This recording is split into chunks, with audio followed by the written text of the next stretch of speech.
आज का टॉपिक बहुत इम्पोर्टेंट है और आजकल के दौर में जो बहुत ज़्यादा एक बूम आया हुआ है ना, एंटरप्रेन्योरशिप का बड़ा जोर लगा हुआ है कि भाई हर जगह से जो है वो आवाज़ें आ रही हैं जी, एंटरप्रेन्योर होना चाहिए, एंटरप्रेन्योर होना चाहिए। और ऐसा लगना शुरू हो गया है जैसे नौकरी में तो कामयाबी है ही नहीं। देखें, एक बात समझ लें कि हर बंदा ना एंटरप्रेन्योरशिप के लिए नहीं बना होता। ये बहुत आसान काम नहीं है। आप जो है वो घर में बैठे हुए हैं, आपको ये जो इतने सारे जो वेबसाइट्स और ये जो सोशल मीडिया मार्केटिंग के ज़रिए से आपको मैसेजेस दिए जा रहे होते हैं।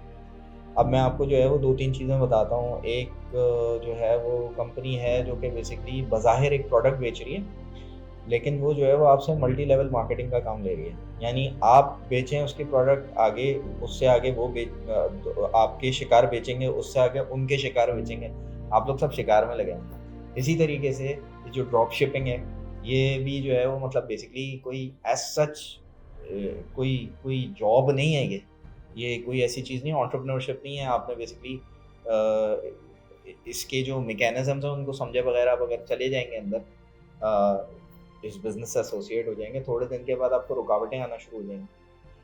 मेरे ख़्याल में, मेरी अपनी मुनाफ़िस राय में, कोई 15% लोग जो हैं, जो स्टार्ट करते हैं कोर्सेज़, वो कामयाब होते हैं इस पूरे प्रोसेस के अंदर। 85% लोग कामयाब नहीं हो पाते।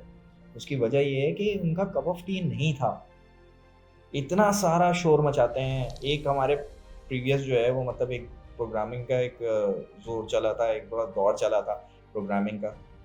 तो उसमें जो है वो सबकी जो है वो आवाज़ें लगनी शुरू हो गई, जी प्रोग्रामिंग प्रोग्रामिंग जो है वो ज़िंदगी का आखिर है, प्रोग्रामिंग करके जो है वो दुनिया की चोटी पे पहुँच जाएँगे।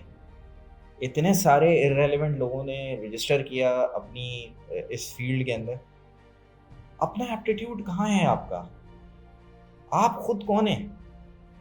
आपको नहीं पता ना? कोशिश करें फाइंड आउट करने की, हम आपको हेल्प करते हैं। लेकिन भाई पहले अपना एनालिसिस तो कर लें कि आप किन चीज़ों में अच्छे हैं, किन चीज़ों में अच्छे नहीं हैं। यार देखें, बगैर सोचे समझे किसी भी फील्ड के अंदर जाएँगे ना तो मतलब you are planning to fail. तो अपनी एनालिसिस कर लें पहले, फिर ये देख लें कि आपकी फ़िटनेस बनती भी है, नहीं बनती है। ये जो लोग इस चीज़ के अंदर कामयाब होते हैं ना ज़्यादा, वो ज़्यादा ट्रेड या आप कह लें ग्राफ़िक्स, इस तरह की चीज़ों के अंदर जिनके ज़्यादा अच्छे दिमाग होते हैं, वही लोग ज़्यादा कामयाब होते हैं इन चीज़ों के अंदर। ऑल्दो के स्किल आप एक्वायर करने के बाद कई जगह पे अप्लाई कर सकते हैं, लेकिन उसको कमर्शियली किसी तरीके से उसको बेचना और उसके लिए क्लाइंट्स इकट्ठे करना, ये कोई आसान काम थोड़ी होता है। इल्ला ये कि आपको जो लोग सिखा रहे हैं, वही लोग आपको एंगेज कर लें, लेकिन वो कितना आपको मोबिलाइज़ करके देंगे आपकी ज़िंदगी के लिए पैसा। बड़े ख्वाब दिखाते हैं लोग कि जी मैं 1 लाख रुपए कमाता हूँ, मैं 2 लाख रुपए कमाता हूँ, मैं 5 लाख रुपए कमाता हूँ पर मंथ, लेकिन वो कर क्या रहे हैं, उससे पीछे उनका एप्टीट्यूड क्या था, वो कामयाब किस तरीके से हुए, कोई नहीं बताता इसके बारे में। भाई देखें, अगर आप इसी अप्रोच से चलते हैं ना कि आप पैसे के पीछे भागेंगे, तो पैसा तो थोड़ी देर में उस फ़ील्ड में ख़त्म हो जाएगा। ये रूल है। डिमांड एंड सप्लाई जैसे-जैसे चलती है ना, वैसे-वैसे चीज़ें जो हैं वो न्यूट्रल होती जाती हैं और थोड़े अरसे के अंदर, अभी थोड़े अरसे पहले जो है वो ड्राइविंग का ट्रेंड चला था। बहुत सारे ऐप्स थे जिनके लिए ड्राइविंग करनी होती। क्या हुआ उन उन लोगों का? देखिए, बड़े सीधा-सा बात है, जैसे-जैसे आपके जो है वो डिमांड एंड सप्लाई जो है वो बैलेंस होते हैं ना, वैसे-वैसे जितने उस फ़ील्ड के अंदर ज़्यादा पैसे मिलते थे ना पहले, वो पैसे कम होने शुरू हो जाते हैं, आहिस्ता-आहिस्ता इक्विलिब्रियम पे आ जाता है। बेहतर ये नहीं है कि आप अपनी कामयाबी को पहले फ़ोकस कर लें और उसके बाद फिर उस फ़ील्ड में जाएँ जिसके अंदर जब आप इक्विलिब्रियम भी आ जाएँ, तब भी आप जो है वो प्रॉपर सही तरीके से कमा रहे हो। आपकी जगह हमेशा मौजूद है। मैं हमेशा इस चीज़ को एम्फसाइज़ करता हूँ कि आपको भाई पहले अपने ऊपर काम करना है, फिर बाद में जो है वो अपॉर्च्युनिटी के ऊपर काम करना है। देखें, ये जो अभी जो दौर आ गया है ना, बहुत बड़ा कि जी हम जो है वो कोई एंटरप्रेन्योर्स कामयाब हैं। और देखें, एंटरप्रेन्योर्स या जो तिजारत पेशा जो लोग हैं ना, तिजारत में अल्लाह ताला ने बरकत रखी है, इसमें कोई शक नहीं है। लेकिन अगर कोई बंदा मुलाज़िम बनना चाहता है, क्या मुलाज़िम कामयाब नहीं है? दुनिया के बड़े-बड़े सीईओज़, वो बेसिकली एम्प्लॉयी सीईओज़ हैं। बहुत सारी कंपनीज़ की बात कर रहा हूँ।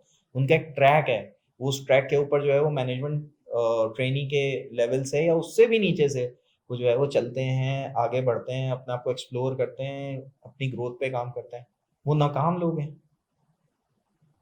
मतलब ये जो एक आपके दिमाग में एक चीज़ बिठा दी गई है ना, ये बहुत ज़्यादा बम्बार्डमेंट करके, ये हकीकत नहीं है। अपनी सिचुएशन को समझें, अपने लिए सही फैसला करें। अगर एनालिसिस आपके बस में नहीं है, हमारे पास आए, हम आपको एनालिसिस करके देते हैं, आपके साथ बैठेंगे, बात करेंगे, आपको खुद ही चीज़ें क्लियर हो जाएंगी इंशाल्लाह तबारक ताला। तो summing up what I have already said, देखें बहुत सारी गिमिक्स चल रही हैं मार्केट के अंदर, बहुत ज़्यादा शोर हुआ हुआ है, लेकिन वो शोर हुआ हुआ क्यों है? Because some intelligent people are actually selling their products. ये आप मार्केट के अंदर जाएंगे ना, तो आपको लोग ऐसे ऐसे करके बुलाते हैं, आ जाए बाजी, आ जाए भाई, क्या चाहिए आपको। ये एग्जैक्टली वही हो रहा है आपके साथ, और आप जाके उनकी दुकान पर खड़े होकर आपको जो है वो लेना कुछ था नहीं, लेकिन आप जो है वो 1000 रुपए का सामान लेके आ जाए, ये तो बिल्कुल कोई अच्छी बात तो नहीं है ना, ये तो बेवकूफ़ी हो गई। तो बस इस बात को ध्यान में रखें कि अपनी सक्सेस के लिए काम करें। माशरे को आपकी उन स्किल्स की और उन सलाहियतों की ज़रूरत है जो आपकी अपनी सलाहियत है, ठीक है ना? माशरे को पैसे की ज़रूरत नहीं है, पैसा तो आ ही जाएगा। माशरे को आपकी ज़रूरत है, आपकी सक्सेस की ज़रूरत है, आपके दिमाग की ज़रूरत है, जब वो फारिग हो, फ्री हो, सुकून में हो। ठीक है? अपना ख्याल रखिएगा। अस्सलाम वालेकुम।